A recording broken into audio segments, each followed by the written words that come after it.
ಆಪತ್ತಿಗೆ ಪರಿಹಾರ ಮಾಡಿಕೊಂಡ. ಒಂದೇ ಮಾತಿಗೆ ಬೇಡ ಅಂತಂದ, ಬಿಟ್ಟು ಬಿಟ್ಟ, ಪರಿಹಾರವಾಯಿತು. ಹಾಗಾಗಿ ಅಸಂತೋಷಪರ ಮೂಢಾ ಸಂತೋಷಂ ಯಂತಿ ಪಂಡಿತಾ ಅಂತೋ ನಾಸ್ತಿ ಪಿಪಾಸಾಯಾ. ಬಾಯಾರಿಕೆ, ಹಣದ ಪಿಪಾಸೆ ಏನಿದೆ ಎಂದೂ ಮುಗಿಯುವುದಿಲ್ಲ. ಶಂಕರಾಚಾರ್ಯರು ಒಂದು ಮಾತು ಹೇಳ್ತಾರೆ, ಪ್ರಸಿದ್ಧವಾದ ಶ್ಲೋಕ. ಅಂಗಂ ಗಲಿತಂ, ಮೈಯೆಲ್ಲ ಮುದ್ದಿಯಾಯಿತು. ಅಂಗಂ ಗಲಿತಂ ಫಲಿತಂ ಮುಂಡಂ, ತಲೆಯೆಲ್ಲ ಬಿಳಿಯಾಯಿತು. ದಶನ ವಿಹೀನಂ ಜಾತಂ ತುಂಡಂ, ಬಾಯಿಯಲ್ಲಿ ಹಲ್ಲಿಲ್ಲ. ಅಂಗಂ ಗಲಿತಂ ಫಲಿತಂ ಮುಂಡಂ ದಶನ ವಿಹೀನಂ ಜಾತಂ ತುಂಡಂ, ವೃದ್ಧೋ ಯಾತಿ ಗೃಹೀತ್ವಾ ದಂಡಂ ತದಪಿ ನಮುಂಚತಿ ಆಶಾಪಿಂಡಂ. ಆಶೆ ಅನ್ನೋದು ಮುಗಿಯುವುದಿಲ್ಲ. ಆಶೆ ಅಂತವನು ಮುಗಿಯುವುದಿಲ್ಲ. ಕಥೆ ಹೇಳ್ತಾರೆ, ಕೀರ್ತನಕಾರರು ಹೇಳುವ ಕಥೆ. ಒಬ್ಬ ಮುದುಕ ಸಾಯ್ಲಿಕ್ಕೆ ಬಿದ್ದಿದ್ದ ಅಂತ, ಅಂದ್ರೆ ಬಿದ್ದಿದ್ದ, ಸಾಯ್ತಾ ಇದ್ದ ಅಂತ ಅರ್ಥ. ಸಾಯೋದಕ್ಕೆ ತಯಾರಾಗಿರತಕ್ಕ, ಸಿದ್ಧನಾಗಿರತಕ್ಕಂತ ಒಬ್ಬ ಮುದುಕ ಕೋಟ್ಯಾಧೀಶ. ಅವನ ಮಕ್ಕಳೆಲ್ಲ ಸುತ್ತಲೂ ಕೂತು ಏನ್ ಹೇಳ್ತಾನೆ, ಅಪ್ಪ ನಮಗೇನು ಹಣ ಏನಾದ್ರೂ ಕೊಡ್ತಾನೋ, ವಿಲೇವಾರ ಏನಾದ್ರೂ ಮಾಡ್ತಾನೋ, ನೀನಿಷ್ಟು ಅಂತಾನೋ ಅಂತ ಹೇಳಿ ಎಲ್ಲ ಆಲೋಚನೆ ಮಾಡ್ತಾ ಇದ್ದ. ಆಲೋಚನೆ ಮಾಡ್ತಾ ಎಲ್ಲರೂ ಕೂತಿದ್ರು, ಪ್ರಾಣ ಹೋಗಬೇಕು. ಆ ಹೊತ್ತಿಗೆ ಹಿರಿ ಮಗನನ್ನು ಕರೆದು ಅಪ್ಪ ಹೇಳ್ದ, ಬಾಯಿಲಿ ಮಗ. ಭಾರಿ ಸಂತೋಷವಾಯ್ತು. ಎಲ್ಲರೂ ಕಿವಿ ಕೊಟ್ರು, ಏನ್ ಹೇಳ್ತಾನೆ ಕೇಳೋಣ ಅಂತ. ಅಪ್ಪನ ಏನ್ ಹೇಳ್ತಾನೆ ಕರೆದು ಕೇಳಬೇಕು ಅನ್ನೋದು. ಅಲ್ಲಿ ದಂಡೆಯೊಳಗೆ ಕಸಬಾರಿಗೆ ನಿಂತಿತ್ತು, ಅದನ್ನ ದನ ತಿಂತಿತ್ತು. ಆ ಕಸಬಾರಿಗೆಯನ್ನ ದನ ತಿಂತದೆ, ತೆಗೆದಿಡದನ್ನ ಹೇಳಿದ, ಸತ್ತ, ಬಿದ್ದ. ಹಣದ ಮೋಹ ಎಷ್ಟರ ಮಟ್ಟಿಗೆ ಅಂತ ಅನ್ನೋದಕ್ಕೆ ಕೀರ್ತನಕಾರರು ಹೇಳುವ ಕಥೆ. ಅಂದ್ರೆ ಮನುಷ್ಯನಿಗೆ ಇಷ್ಟರ ಮಟ್ಟಿಗೆ ಹುಚ್ಚಿರ್ತದೆ. ಅತೀ ಕ್ಷುದ್ರವಾದ ವಸ್ತುಗಳ ಬಗ್ಗೆ ಮೋಹ ಇರ್ತದೆ. ತಾತ್ಪರ್ಯವೇನು? ಮನುಷ್ಯ ಈ ತರಹದ ಜನ ಇಲ್ಲ ಅಂತ ತಿಳಿಬೇಡಿ. ಇದ್ದಾರೆ, ಬೇಕಾದಷ್ಟು ಜನ ಇದ್ದಾರೆ. ಅತಿ ಸಣ್ಣ ಕ್ಷುದ್ರವಾದ ವಸ್ತುವಿನ ಬಗ್ಗೆ ಅತಿಯಾಗಿ ಗಮನ ಕೊಟ್ಟು ತಾವು ಒದ್ದಾಡುವಂತಹ ಜನ ಪಾಪ ಇದ್ದಾರೆ, ಜೀವಂತರಿದ್ದಾರೆ. ತಸ್ಮಾತ್ ಸಂತೋಷಮೇವೇಹ ಪರಂ ಪಶ್ಯಂತಿ ಪಂಡಿತಾ ಅನಿತ್ಯಂ ಯೌವನಂ ರೂಪಂ ಜೀವಿತಂ ರತ್ನ ಸಂಚಯ. ಬಾಳು ಅನಿತ್ಯ, ಹಣ ಗಳಿಸಿದ್ದು ಅನಿತ್ಯ, ಯೌವನ ತಾರುಣ್ಯ ಅನಿತ್ಯ, ರೂಪ ಚಲುವು ಅನಿತ್ಯ. ಇವು 4 ವಸ್ತುಗಳು ಎಂದೆಂದಿಗೂ ನಿತ್ಯವಾಗಿರುತ್ತೆ ಅಂತ ತಿಳ್ಕೋಬೇಡ. ಇದೆಲ್ಲ ಹೋಗೋದೆ.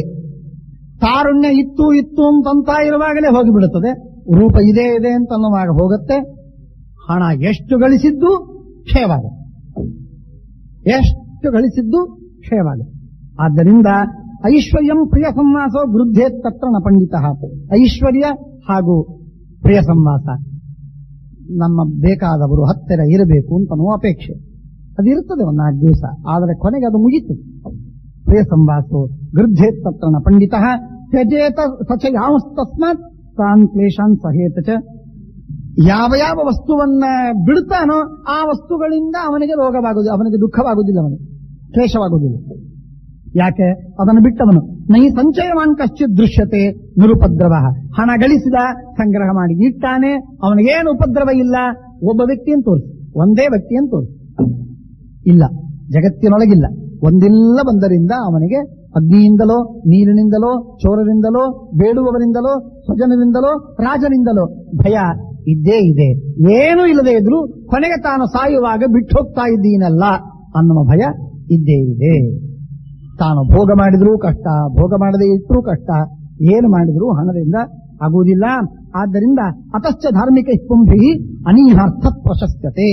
ಆದ್ದರಿಂದ ಹಣದ ಅಪೇಕ್ಷೆಯನ್ನ ಮಾಡದೆ ನಿಶ್ಚಿಂತವಾಗಿ ಇರುವುದು ಉತ್ತಮವಾದ ಗುಣವಂತಿಕೆ, ಶ್ರೇಷ್ಠವಾದ ಉಪಾಯ. ಹಾಗಿರುವುದು ಕಲಿಯಪ್ಪ ಧರ್ಮರಾಜ. ಯಾಕೆ ಹಣವನ್ನು ಗಳಿಸುವುದಕ್ಕೆ ಪ್ರಯತ್ನ ಮಾಡಿ? ಸುಮ್ಮನಿರು, ತಣ್ಣಗಿರು ಅಂತ ಶೌನಕರು ಹೇಳ್ತಾರೆ. ಅವರು ಹೇಳ್ತಾರೆ, ಧರ್ಮಾರ್ಥಂ ಯಸ್ಯ ವಿತ್ತೇಹ. ಬಹಳ ಮಹತ್ವದ ಮಾತು. ನಾನು ಧರ್ಮವನ್ನು ಮಾಡುವುದಕ್ಕಾಗಿ ಹಣವನ್ನು ಗಳಿಸ್ತೇನೆ ಅಂತಂದ್ರೆ, ಶೌನಕರು ಹೇಳ್ತಾರೆ, ಧರ್ಮವನ್ನು ಮಾಡುವುದಕ್ಕಾಗಿಯೂ ಹಣವನ್ನು ಗಳಿಸಬೇಡ. ಹಣವಿಲ್ಲದ ಧರ್ಮವನ್ನ ಬೇಕಾದಷ್ಟು ಮಾಡ್ಲಿಕ್ಕೆ ಸಾಧ್ಯವಿರುವಾಗ ಹಣವನ್ನು ಗಳಿಸಿಯೇ ಧರ್ಮವನ್ನು ಮಾಡಬೇಕು ಅಂತನ್ನುವ ಅಗತ್ಯವೇನಿದೆ? ತುಂಬಾ ಮಹತ್ವದ ಮಾತು. ಹಣವಿಲ್ಲದೆ ನೀನು ಧರ್ಮವನ್ನು ಮಾಡುವುದು ಸಾಧ್ಯವಿರುವಾಗ ಹಣವನ್ನು ಗಳಿಸಿಯೇ ಧರ್ಮವನ್ನು ಮಾಡಬೇಕು ಅಂತನ್ನುವುದೇನದು? ಆದ್ದರಿಂದ ಹಣವನ್ನು ಗಳಿಸುವ ಪ್ರಯತ್ನವನ್ನು ಮಾಡಲೇಬೇಡ. ಧರ್ಮಾರ್ಥಂ ಯಸ್ಯ ವಿತ್ತೇಹ ವರಂ ತಸ್ಯ ನಿರೀಹತ. ಅವನು ಹಣವನ್ನು ಗಳಿಸದೇ ಇರುವುದು ಉತ್ತಮ. ಯಾಕೆ? ಪ್ರಕ್ಷಾಳನಾಧ್ಯ ಪಂಕಸ್ಯ ದೂರಾದ ಸ್ಪರ್ಶನಂ ವರಂ. ಕೆಸರಿನಲ್ಲಿ ಕಾಲಿಟ್ಟು ಅದನ್ನು ತೊಳ್ಕೊಳ್ಳೋದಕ್ಕಿಂತಲೂ ಕೆಸರಿನಲ್ಲಿ ಕಾಲಿಡದೆ ದೂರವಾಗಿ ಹೋಗಿಬಿಟ್ರೆ ಸುಖವಲ್ಲೇನು? ಹಾಗೆ ಧರ್ಮಕ್ಕಾಗಿಯೂ ನೀನು ಹಣದಲ್ಲಿ ಕಾಲಿಡುವುದು ಅಂದ್ರೆ ಕೆಸರಿನಲ್ಲಿ ಕಾಲಿಟ್ಟ ಹಾಗೇನೆ. ಅದನ್ನು ಧರ್ಮ ಮಾಡಿ ಆ ಹಣದ ಪಾಪವನ್ನ ಕಳೆದುಕೊಳ್ಳುವುದು ಅಂದ್ರೆ ಕೆಸರಿನಲ್ಲಿ ಕಾಲಿಟ್ಟು ಆಮೇಲೆ ಅದನ್ನು ತೊಳೆದುಕೊಳ್ಳುವುದು. ಯಾರು ಹೇಳಿದ್ದಾರೆ ಇದನ್ನ? ಧರ್ಮಕ್ಕಾಗಿ ಹಣವನ್ನು ಗಳಿಸುವುದು, ಧರ್ಮಕ್ಕಾಗಿ ಕೆಸರಿನಲ್ಲಿ ಕಾಲಿಡುವುದು, ನೀರಿಗಾಗಿ ಕೆಸರಿನಲ್ಲಿ ಕಾಲಿಡುವುದು. ಆ ನೀರಿಗಾಗಿ ಕೆಸರಿನಲ್ಲಿ ಕಾಲಿಡುವುದು, ಹೊರಗೆ ಬಂದ ಮೇಲೆ ಆ ಕೆಸರನ್ನ ನೀರಿನಿಂದ ತೊಳೆದುಕೊಂಡ್ಬಿಡುವುದು. ಹಾಗಾದ್ರೆ ನೀರಿಗೆ ಹೋಗಬೇಕಾಕೆ? ಒಂದು ತಂಬಿಗೆ ನೀರನ್ನು ತಂದು ಆ ಕೆಸರನ್ನು ತೊಳೆದುಕೊಳ್ಳುವುದೇಕೆ? ಬೇಡ. ಕೆಸರಿನಲ್ಲಿ ಕಾಲೂ ಇಡಬೇಡ, ಒಂದು ನೀರು ತಂಬಿಗೆಯನ್ನು ತಂದು ತೊಳೆದುಕೊಳ್ಳಿಕ್ಕೆ ಪ್ರಯತ್ನವನ್ನು ಮಾಡಬೇಡ. ಪ್ರಕ್ಷಾಳನಾಧ್ಯ ಪಂಕಸ್ಯ ದೂರಾದ ಸ್ಪರ್ಶನಂ ವರಂ. ಈ ಶ್ಲೋಕ ಇಲ್ಲಿ ಮಹಾಭಾರತದಲ್ಲಿ ಬಂದಿರುವಂತಹ ಮಹತ್ವದ ಸುಂದರವಾದ ಪ್ರಸಿದ್ಧವಾದ ಶ್ಲೋಕ ಇದು. ಎಲ್ಲ ವಿದ್ವಾಂಸರು, ಜ್ಞಾನಿಗಳು, ಗ್ರಂಥಕಾರರು, ಶಂಕರಾಚಾರ್ಯರು ಕೂಡ ಈ ವಾಕ್ಯವನ್ನ ತಮ್ಮ ಗ್ರಂಥದಲ್ಲಿ ಪ್ರಯೋಗ ಮಾಡಿದ್ದಾರೆ, ತೋರಿಸಿದ್ದಾರೆ. ಯುಧಿಷ್ಠಿರೈವ ಮಯತ್ತೇಷು ನ ಸ್ಪೃಹಾಂ ಕರ್ತುಮರ್ಹಸಿ. ಆದ್ದರಿಂದ ಹೇ ಧರ್ಮರಾಜ, ನೀನು ಹಣದ ಬಗ್ಗೆ ಮೋಹವನ್ನ ತಾಳಬೇಡ, ಹಣವನ್ನು ಬೇಕು ಅಂತ ಅನ್ಬೇಡ. ನಮ್ಮೆಲ್ಲರ ಪೋಷಣೆಯನ್ನು ಮಾಡಬೇಕು ಅಂತ ನೀನು ಆಲೋಚನೆ ಮಾಡುವುದಕ್ಕಾಗಿ ಹಣವನ್ನು ಗಳಿಸಬೇಕು ಅಂತ ಇದೆಯಲ್ಲ, ಬೇಡ ಅಂತ ಶೌನಕರು ಹೇಳುವ ಮಾತು. ಅದಕ್ಕೆ ಧರ್ಮರಾಜ ತನ್ನ ಆಲೋಚನೆಯನ್ನು ಹೇಳ್ತಾನೆ. ಅವನು ಹೇಳ್ತಾನೆ, ಸರಿ, ಯುಧಿಷ್ಠಿರ ಉವಾಚ ನಾರ್ಥೋಪಭೋಗ ಲಿಪ್ಸಾರ್ಥಂ ಯಮರ್ಥೆ ಸುತಾಮಮ. ಹಣವನ್ನ ನಾನು ಗಳಿಸಿ ಭೋಗ ಮಾಡುವುದಕ್ಕಾಗಲ್ಲ, ಹಣವನ್ನು ಗಳಿಸಿ ನಾನು ಧರ್ಮ ಮಾಡುವುದಕ್ಕಾಗಲ್ಲ. ಹಣವನ್ನ ಗಳಿಸಿ ನನ್ನ ಭೋಗಕ್ಕಾಗಿ ಹಣವನ್ನು ಗಳಿಸ್ತಾ ಇಲ್ಲ, ನನ್ನ ಧರ್ಮವನ್ನು ಮಾಡುವುದಕ್ಕೆ ಹಣವನ್ನು ಗಳಿಸ್ತಾ ಇಲ್ಲ. ಆದರೆ ನೀವೆಲ್ಲ ನಮ್ಮ ಹತ್ರ ಇದ್ದಾಗ ನಾನು ನಿಮ್ಮನ್ನ ಉದಾಸೀನವಾಗಿ ಬಿಡುವುದು ನನಗೆ ಪಾಪ ಬರ್ತದೆ. ಆ ಪಾಪವನ್ನು ತೊಳೆದುಕೊಳ್ಳುವುದಕ್ಕಾಗಿ ನನ್ನ ಧರ್ಮ, ನಾನು ಹಣವನ್ನು ಗಳಿಸ್ತಾ ಇದ್ದೇನೆ. ಇಷ್ಟೇ ಧರ್ಮರಾಜನ ತಿಳುವಳಿಕೆ ನೋಡಿ. ಧರ್ಮರಾಜನ ಆಲೋಚನೆ ಹೇಗಿದೆ, ಚಿಂತನೆ ಹೇಗಿದೆ. ಅವನು ಹೇಳ್ತಾನೆ, ಧರ್ಮಾರ್ಥಂ ಯಸ್ಯ ವಿತ್ತೇಹ ವರಂ ತಸ್ಯ ನಿನಿಹತ. ಧರ್ಮವನ್ನು ಮಾಡುವುದಕ್ಕಾಗಿ ನಾನು ಹಣವನ್ನು ಗಳಿಸುವುದಾಗಿದ್ರೆ ಬೇಡ ಅಂತ ಹೇಳಿದ್ರೆ ನಿಜ, ನಾನು ಬಿಡ್ತೀನಿ. ಧರ್ಮವನ್ನು ಮಾಡುವುದಕ್ಕಾಗಲ್ಲ ಇದು. ನಾನು ಹಣವನ್ನು ಗಳಿಸದೆ ನಿಮ್ಮನ್ನು ಪೋಷಣೆ ಮಾಡದೇ ಇದ್ರೆ ನೀವು ನನ್ನ ಹೊಟ್ಟೆ ಮೇಲೆ ಇದ್ದೀರಿ. ಈಗ ನನ್ನನ್ನು ಬಿಟ್ಟು ಹೋಗಿದ್ರೆ ನಾನೇನು ಹಣವನ್ನು ಗಳಿಸುವ ಪ್ರಯತ್ನಕ್ಕೆ ಗೋಜಿಗೆ ಹೋಗ್ತಾ ಇರಲಿಲ್ಲ. ನಾನು ಯಾವ ಉಪಾಸನೆ, ಯಾವ ಪ್ರಾರ್ಥನೆ, ಯಾವ ತಪಸ್ಸು ಏನು ಮಾಡುವುದಕ್ಕೆ ನನಗೆ ಅಪೇಕ್ಷೆ ಇಲ್ಲ. ನನಗೆ ಹಣ ಬೇಡ. ಆದರೆ ನನಗೆ ಹಣ ಬೇಕಾದದ್ದು ನನ್ನ ಭೋಗಕ್ಕಾಗಲ್ಲ, ನನಗೆ ಹಣ ಬೇಕಾದದ್ದು ನಾನು ಮಾಡಬೇಕಾದ ಯಜ್ಞಯಾಗಾದಿಗಳಿಗಾಗಲ್ಲ, ನಾನು ಮಾಡಬೇಕಾದದ್ದು ದಾನ ದಕ್ಷಿಣೆಗಾಗಿಯೂ ಅಲ್ಲ, ಯಾವ ಉದ್ದೇಶಕ್ಕಾಗಿಯೂ ಅಲ್ಲ. ನಾನು ಈಗ ಹಣ ಬೇಡ್ತಾ ಇದ್ದದ್ದು ಕೇವಲ ನನ್ನ ಪಾಪ ಬರಬಾರದು ಅಂತ ಅನ್ನುವ ಕಾರಣಕ್ಕಾಗಿ. ಯಾಕೆ? ನೀವೆಲ್ಲ ನೀವು ಬಿಟ್ಟು ಹೋಗಿ ಅಂತ ಹೇಳಿದ್ರೆ ಕೇಳ್ತಾ ಇಲ್ಲ. ನೀವು ನನ್ನ ಹತ್ರ ಇದ್ದೀರಿ, ನೀವು ನನ್ನ ಜವಾಬ್ದಾರಿಯಲ್ಲಿ ಇದ್ದಾಗ ನಿಮಗೆ ಹೊಟ್ಟೆಗೆ ಹಾಕದೇ ಇದ್ರೆ ನನ್ನ ಪಾಪ, ನಾನು ಕ್ಷತ್ರಿಯನಾದದ್ದರಿಂದ. ಆದ್ದರಿಂದ ನಾನು ಸನ್ಯಾಸವನ್ನೇ ನಾನು ಸ್ವೀಕಾರ ಮಾಡಿದ್ರೆ ಆಗ ನನಗೆ ಚಿಂತೆ ಇಲ್ಲ. ನನಗೆ ಈಗ ಕಾಡಿಗೆ ಅರಣ್ಯಕ್ಕೆ ನೂಕಿದಾಗ ನನಗಿನ್ನೂ ಜವಾಬ್ದಾರಿ ಇದೆ. ನಾನು ನಿಮ್ಮಂತೆ ಸನ್ಯಾಸಿಯಾಗಿ ಬಿಟ್ಟಿದ್ರೆ ಆಗ ನನಗೆ ನಿಮ್ಮ ಜವಾಬ್ದಾರಿಗಳಿಲ್ಲ. ನಿಮ್ಮಂತ ನಾನು ಭಿಕ್ಷೆಯನ್ನು ಬೇಡಬಹುದು. ಈಗ ನಾನು ಭಿಕ್ಷೆ ಬೇಡುವ ಪರಿಸ್ಥಿತಿಯಲ್ಲಿ ನಾನಿಲ್ಲ. ನಾನೊಬ್ಬ ರಾಜ. ನನ್ನನ್ನು ಮೋಸದಿಂದ, ಅನ್ಯಾಯದಿಂದ, ಧರ್ಮದ ವಂಚನೆ ಮಾಡಿ ನನ್ನನ್ನು ಎಕ್ಸೈಲಿನಲ್ಲಿ ಹಾಕಿದ್ದಾರೆ ಇವರು. ಹಾಗಾಗಿ ಕಾಡು ಪಾಲು ಮಾಡಿದ ನನ್ನನ್ನ ನಾನು ಎಂದೆಂದಿಗೂ ನಿಮ್ಮ ಪೋಷಣೆಯನ್ನು ಮಾಡುವುದಿಲ್ಲ ಅಂತ ಕೈ ಎತ್ತಿ ಹೇಳಲಿಕ್ಕೆ ಸಾಧ್ಯವಿಲ್ಲ. ನಾನು ನಿಮ್ಮ ಜವಾಬ್ದಾರಿ ನನಗುಂಟು. ಅದನ್ನ ಜವಾಬ್ದಾರಿಯನ್ನು ವಹಿಸದೇ ಇದ್ರೆ ನಾನು ಡಿರಿಲಿಕ್ಷನ್ ಆನ್ ಮೈ ಪಾರ್ಟ್. ಆದ್ದರಿಂದ ನಾನು ಎಂದೆಂದಿಗೂ ಕೂಡ ನಿಮ್ಮ ಹೊಟ್ಟೆ ಪೋಷಣೆ ಮಾಡುವ ಜವಾಬ್ದಾರಿಯನ್ನ ನನ್ನದಲ್ಲ ಅಂತ ನಾನು ಎಂದೆಂದಿಗೂ ತಿರುಗಿಸಲಿಕ್ಕೆ ಸಾಧ್ಯವಿಲ್ಲ. ಅದಕ್ಕಾಗಿ ನಾನು ಹಣವನ್ನು ಗಳಿಸುವುದು ಅವಶ್ಯಕವಾಗಿದೆ. ಇದು ನನಗೆ ಪಾಪ ಬರುವುದಿಲ್ಲ, ನನಗೆ ಅದರ ಬಗ್ಗೆ ಮೋಹ ಇಲ್ಲ. ಹಣ ಇದು ಮೋಹವನ್ನು ತಂದುಕೊಡುತ್ತದೆ. ಆದ್ದರಿಂದ ನನಗೆ ಅದು ಬಹಳ ಅಪಾಯಕಾರಿ. ಮೋಹವನ್ನು ಕೊಡದಿದ್ದರೆ ಏನು ಅಪಾಯ? ಆದ್ದರಿಂದ ನನಗೆ ಅದರ ಬಗ್ಗೆ ಏನೂ ಮೋಹವಿಲ್ಲ, ಭೋಗಕ್ಕಾಗಿ ಆಗಲಿ ಧರ್ಮಕ್ಕಾಗಿ ಆಗಲಿ. ಬಹಳ ಸುಂದರವಾದ ಮಾತನ್ನು ಹೇಳ್ತಾನೆ. ನಾರ್ಥೋಪಭೋಗಲಿಕ್ಸಾರ್ಥಂ ಯಮರ್ಥಿಪ್ಸುತ ಮಮ ಭರಣಾರ್ಥಂತ ವಿಪ್ರಾಣಂ ಬ್ರಹ್ಮನ್ ಕಾಂಕ್ಷೆ ನ ಲೋಭತಃ. ಕೇವಲ ಬ್ರಾಹ್ಮಣರ ಭರಣವನ್ನು ಮಾಡುವುದಕ್ಕಾಗಿ. ಕಥಂ ಯಸ್ಮದ್ವಿದೋ ಬ್ರಹ್ಮನ್ ವರ್ತಮಾನೋ ಗೃಹಾಶ್ರಮೆ. ಗೃಹಸ್ಥನಾಗಿದ್ದು, ಸನ್ಯಾಸಿಯಾಗಿದ್ರೋ, ಬ್ರಹ್ಮಚಾರಿಯಾಗಿದ್ರೆ ಅಥವಾ ಮತ್ತೊಬ್ಬನಾಗಿದ್ರೆ ಚಿಂತೆ ಇಲ್ಲ. ಈಗ ನಾನು ಗೃಹಸ್ಥನಾಗಿರುವೆ, ಗೃಹಸ್ಥಾಶ್ರಮದಲ್ಲೇ ನಾನು ಇದ್ದಾಗಲೂ ಕೂಡ ಭರಣಂ ಪಾಲನಂಚಾಪಿ ನ ಕುರಿಯಾದ ಅನುಯಾಯಿನಾಂ, ಅವನ ಅನುಯಾಯಿಗಳ ಭರಣ ಪಾಲನವನ್ನ ಪೋಷಣವನ್ನ ಮಾಡದೇ ಇದ್ರೆ ಆ ಮನುಷ್ಯ ಮಹಾಪಾಪಿಷ್ಠನಾಗ್ತಾನೆ. ಗೊತ್ತಲ್ಲ, ಕಾಡಿಗೆ ಹೋಗಿದ್ದಿ, ರಾಜ್ಯ ಇಲ್ಲ ನಿನಗೆ, ಐಶ್ವರ್ಯವಿಲ್ಲ, ಆದ್ದರಿಂದ ನಿನಗೇನು ಭರಣ ಮಾಡುವ ಜವಾಬ್ದಾರಿ ಇಲ್ಲ ಅಂತ ಎಲ್ಲೂ ಶಾಸ್ತ್ರದಲ್ಲಿ, ಧರ್ಮದಲ್ಲಿ, ಗ್ರಂಥದಲ್ಲಿ ನಿಯಮವನ್ನ ಬರೆದಿಲ್ಲ, ಹೇಳಿದ್ದೀನಿ. ಆದ್ದರಿಂದ ನನ್ನ ಜವಾಬ್ದಾರಿ, ಈಗಲೂ ನನ್ನ ಜವಾಬ್ದಾರಿ ಇದೆ. ನೀವು ಬಂದದ್ದಾದ್ರೆ ನನ್ನ ಜವಾಬ್ದಾರಿ, ನೀವು ಬಾರದೇ ಇದ್ರೆ ನನಗೇನು ಜವಾಬ್ದಾರಿ? ಆದ್ದರಿಂದ ನಾನು ನಿಮ್ಮನ್ನ ಪೋಷಣೆ ಮಾಡುವುದು ಅನಿವಾರ್ಯವಾಗಿದೆ. ಸಂವಿಭಾಗೋ ಹಿ ಭೂತಾನಂ ಸರ್ವೇಷಾಮೇವ ದೃಶ್ಯತೆ ತಥೈವ ಅಪಚಮಾನೇಭ್ಯ ಪ್ರದೇಯಂ ಗೃಹಮೇಧಿನ. ಯಾರು ಅಡಿಗೆ ಮಾಡಿಕೊಳ್ಳದವರೋ ಅವರಿಗೆ ಹೊಟ್ಟೆಗೆ ಹಾಕುವುದು ಬ್ರಾಹ್ಮಣನ, ಒಬ್ಬ ಗೃಹಸ್ಥಾಶ್ರಮನ ಜವಾಬ್ದಾರಿ. ಎಂತ ಮಹತ್ವದ ಮಾತು ನೋಡಿ.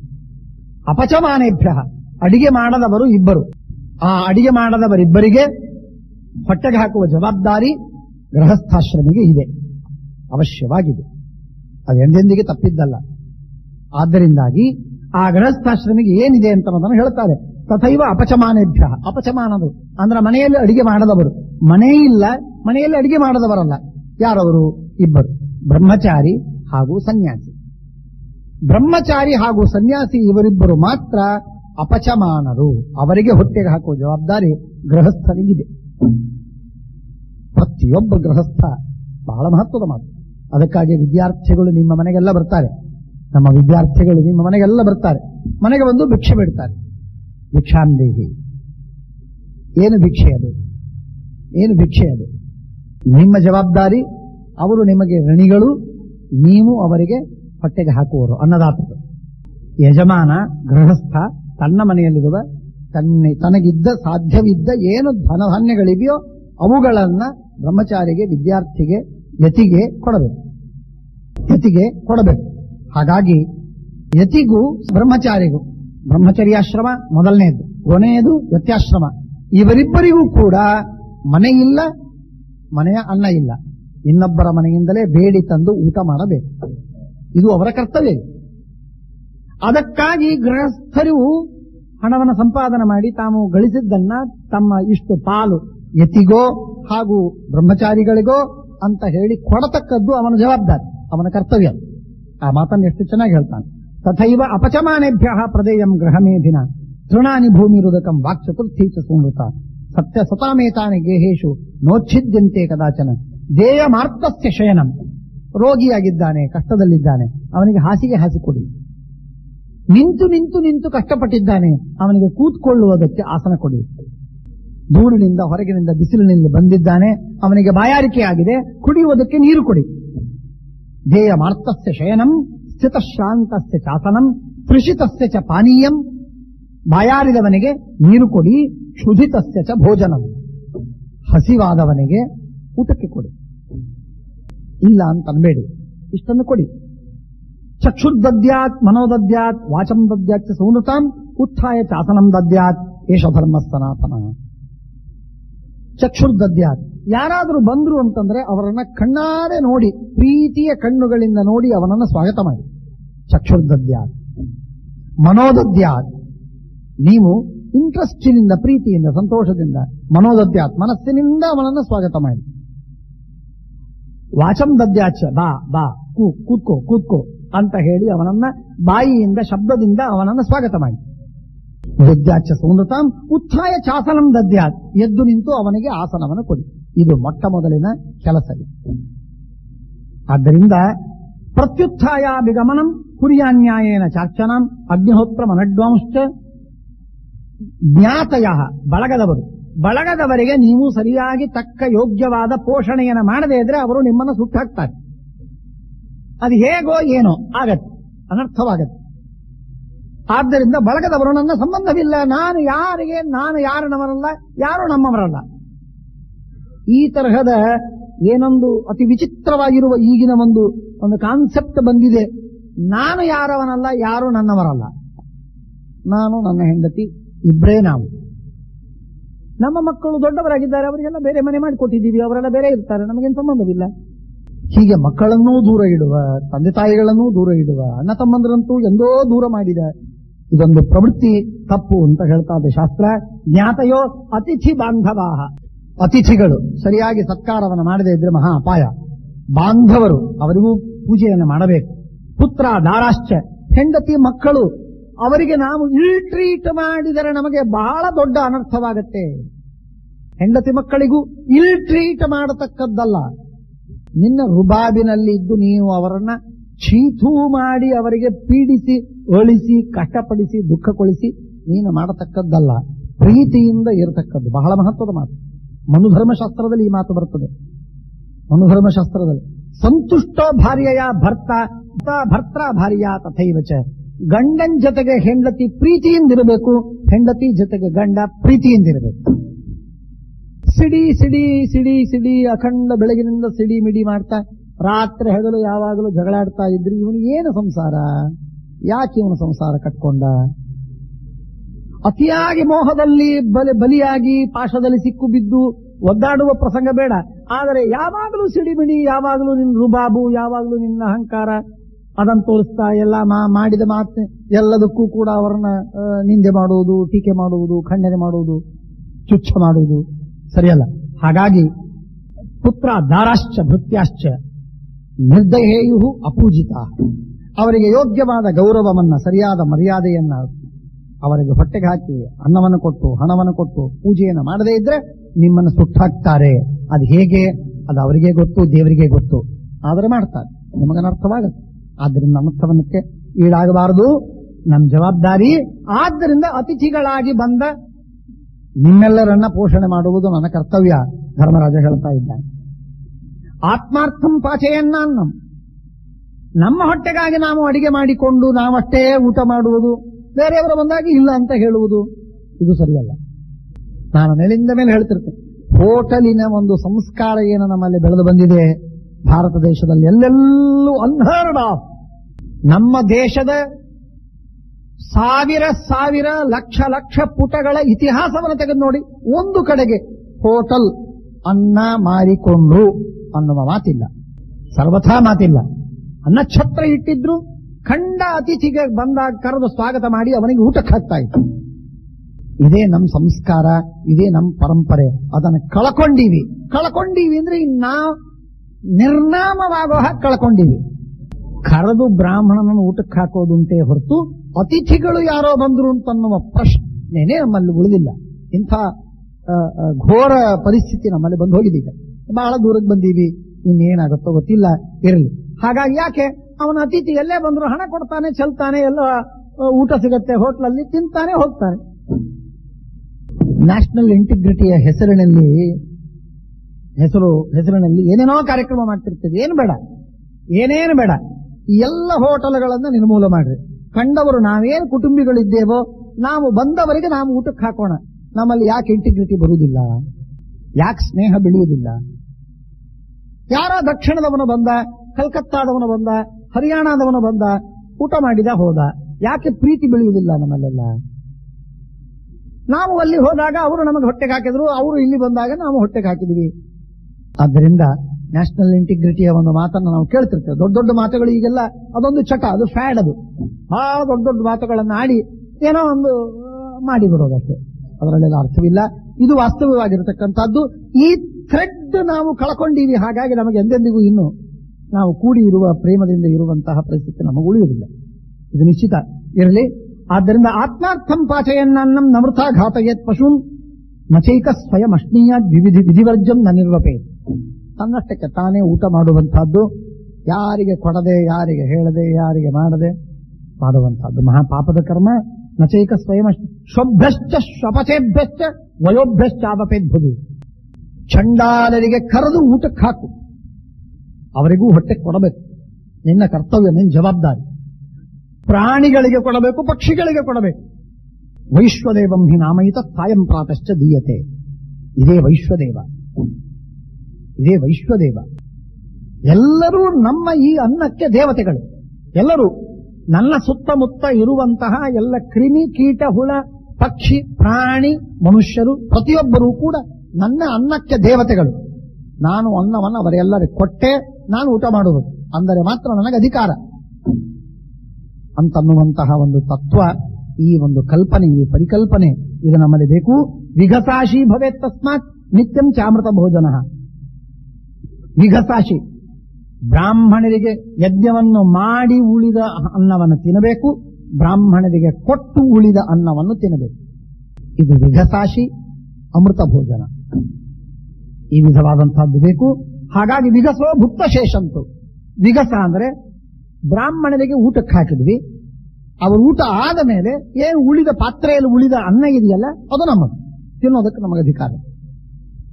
ಅಮೃತಂತು ಯಜ್ಞಶೇಷಂ ತಥಾ ಅಮೃತಂ. ಅಮೃತ ಅಂತಂದ್ರೆ ಯಜ್ಞದಲ್ಲಿ ಹವಿಸ್ಸನ್ನ ಕೊಟ್ಟು ದೇವತೆಗಳಿಗೆ ಕೊಟ್ಟು ಉಳಿದ ಅನ್ನವಿದೆಯಲ್ಲ ಅದು ಅಮೃತ, ಅದು ಅಮೃತ. ಅದನ್ನು ತಿನ್ನುವ ಅಧಿಕಾರ ನಮಗುಂಟು.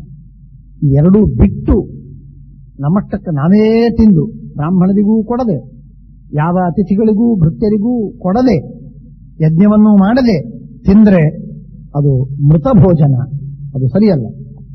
ಚಕ್ಷುರ್ದದ್ಯಾನ್ ಮನೋದದ್ಯಾತ್ ವಾಚಂ ದದ್ಯಾಚ್ಚ ಸುಮೃತಾಂ ಅನುವ್ರಜೇದ್ ಉಪಾಸೀತ ಸಯಜ್ಞ ಪಂಚದಕ್ಷಿಣ.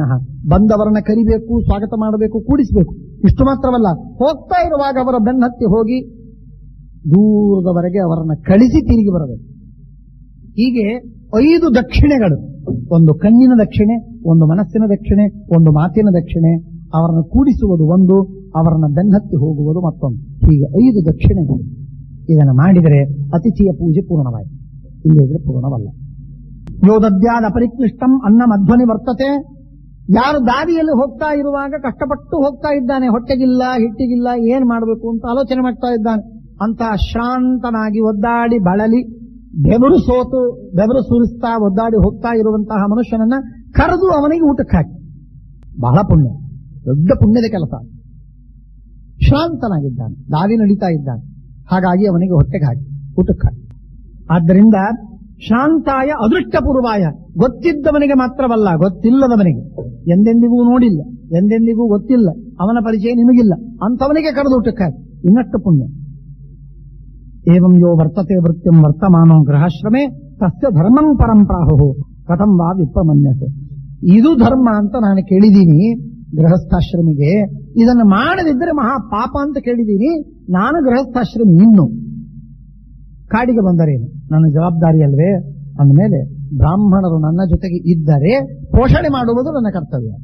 ಅದಕ್ಕಾಗಿ ನಾನು ಹಣವನ್ನು ಗಳಿಸುವುದು ಅವಶ್ಯಕ, ಅನಿವಾರ್ಯ, ನಾನು ಗಳಿಸಬೇಕು ಎಂಬುದಾಗಿ ಧರ್ಮರಾಜನ ಆರ್ಗ್ಯುಮೆಂಟ್. ಈ 2 ಆರ್ಗ್ಯುಮೆಂಟ್ಗಳ ಲೈನ್ಗಳನ್ನು ತಿಳ್ಕೊಳ್ಳ. ಥಿಂಕಿಂಗ್ ಇದೆರಡು ಬಹಳ ಎರಡು ಮಾರ್ಗದಲ್ಲಿ ಹೋಗ್ತಾ ಇದೆ. ಹಣ ಇದು ಬಹಳ ಮೋಹಕ್ಕೆ ವಶ ಮಾಡಿ ಮನುಷ್ಯನನ್ನ ಹಾಳು ಮಾಡುವುದು ಅಂತ ಒಂದು ಕಡೆಗೆ